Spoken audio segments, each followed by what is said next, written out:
जुल्म के साये में लब खोलेगा कौन, हम भी अगर ना बोले तो बोलेगा कौन।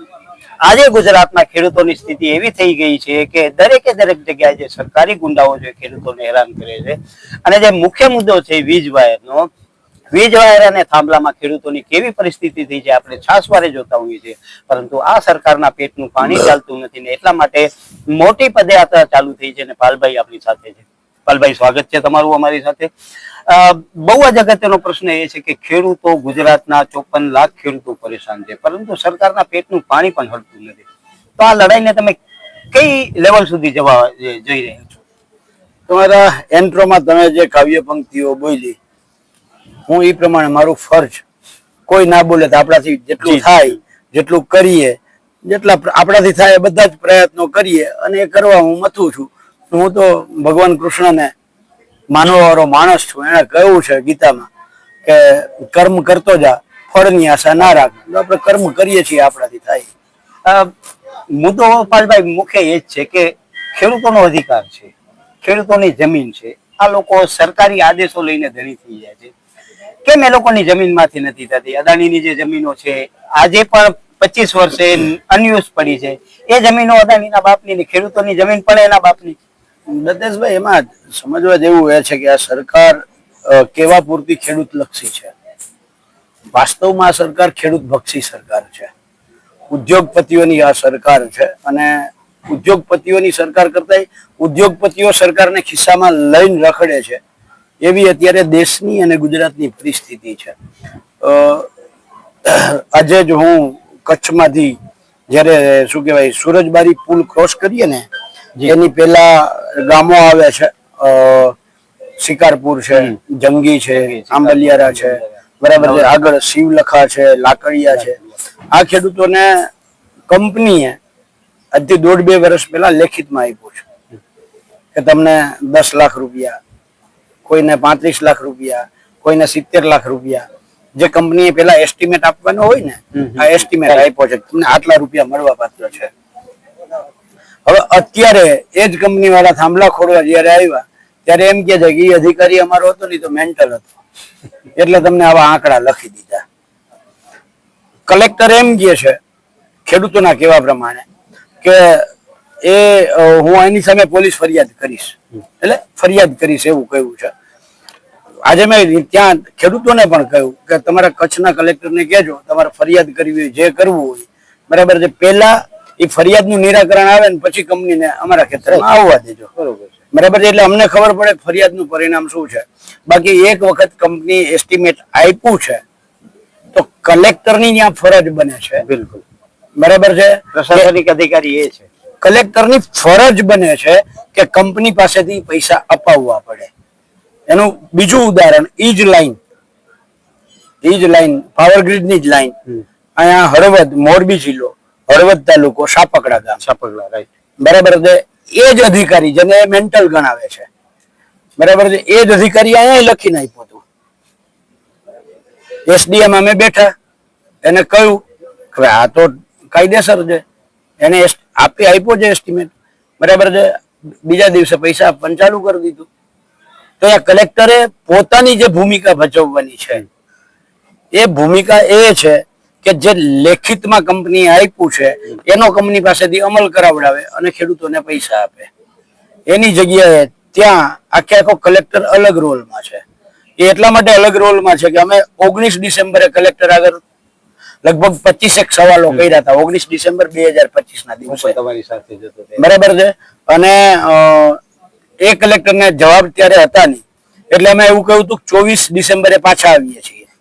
24 ડિસેમ્બરે અમે પાછા ગયા કચ્છમાં. એની પેલા કચ્છ કલેક્ટર રજા મૂકીને ભાગી, આનંદ પટેલ, રાઈટ, બરાબર છે.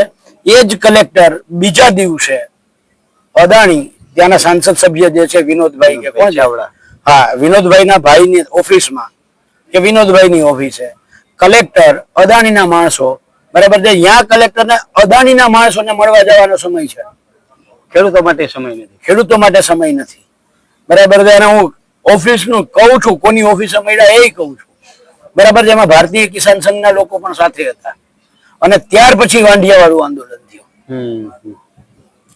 આમાં રમત કેવી રીતે થાય છે એનું મોટામાં મોટું આ ઉદાહરણ છે.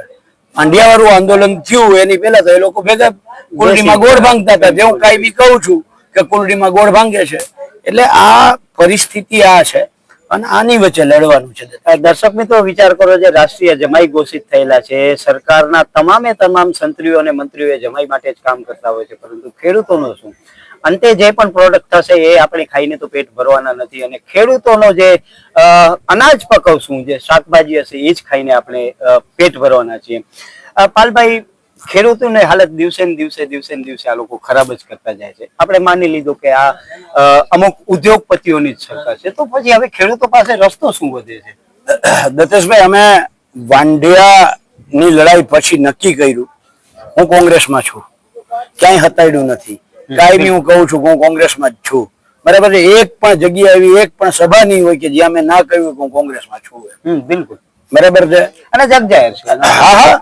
અને ત્યારે અમે એવું, મેં જયેશભાઈ પટેલ, લાલજીભાઈ દેસાઈ, જિગ્નેશભાઈ મેવાણી, મહેશભાઈ રાજકોટિયા, બધા આખી ટીમ, બરાબર છે, કે જો ખેડૂતોને કાયદાથી જ્યાં સુધી માહિતગાર નહીં થાય ત્યાં સુધી જો આપણે રાજકારણ કરવું હોય, બરાબર છે, તો એમનેમ સભાઓ કરો ને કલેક્ટરને આવેદન પત્રો આપો ને રેલીઓ કાઢો, બરાબર છે.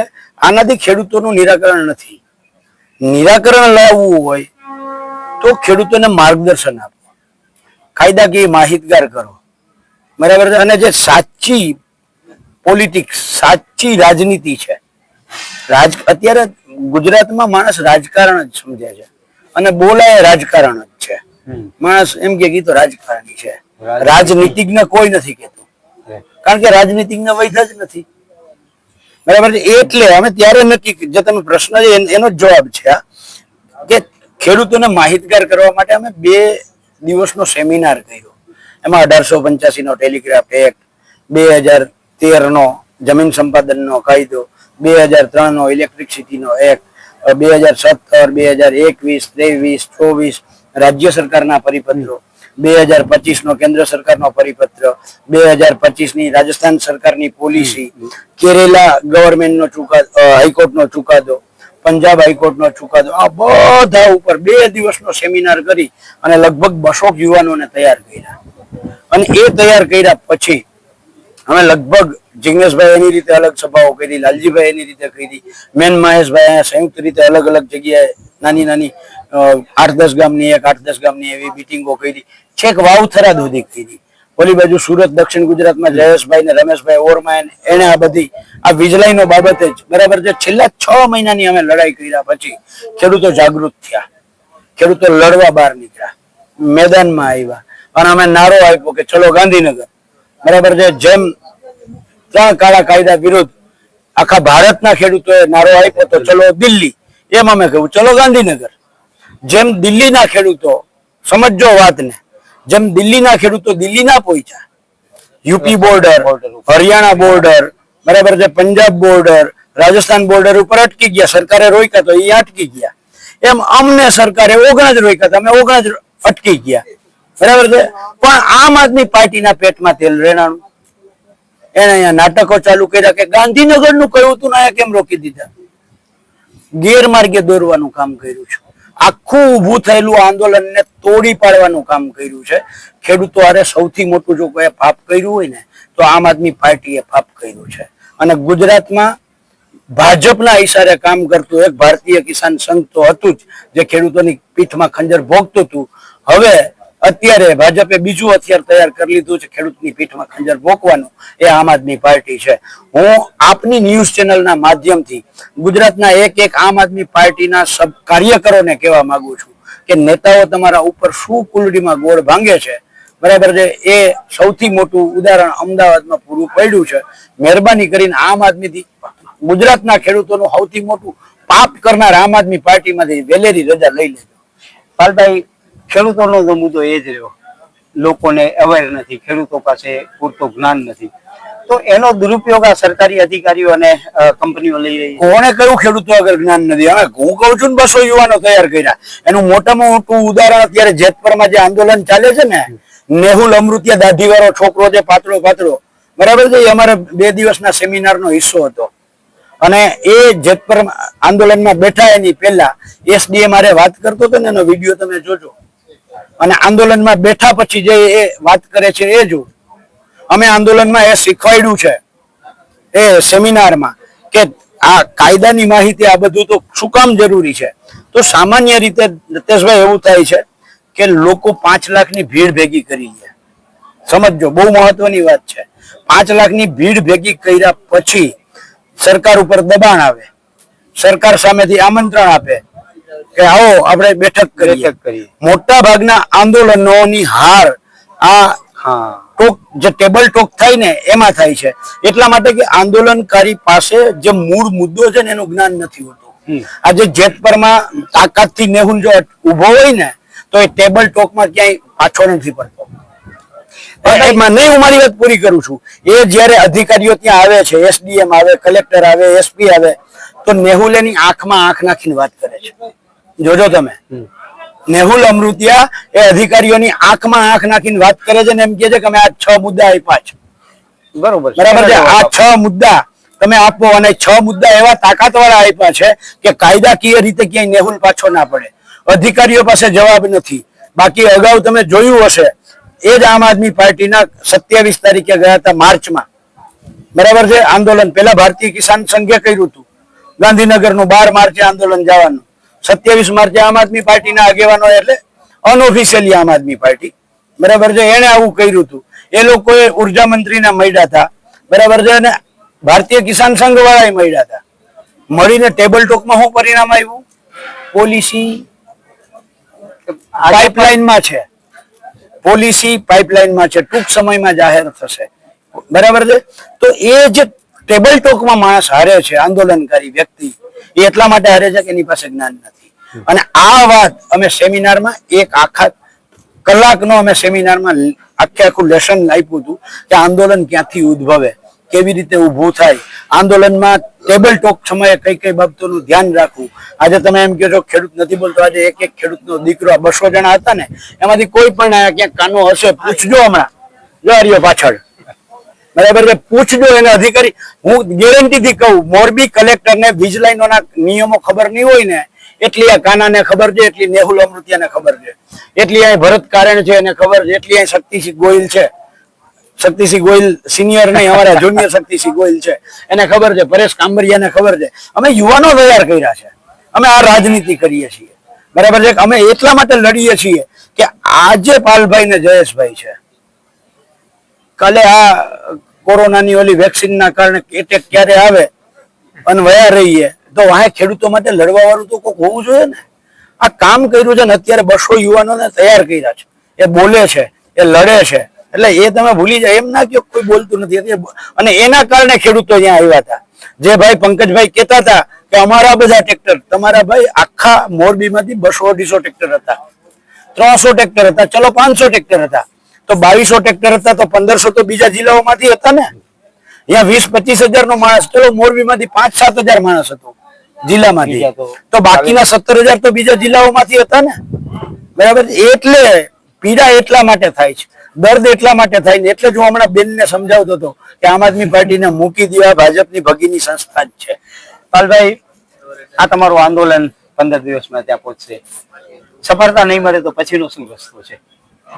દત્તેશભાઈ, તમારી જે શરૂઆતની એન્ટ્રોની પંક્તિ છે એમાં જ જવાબ છે.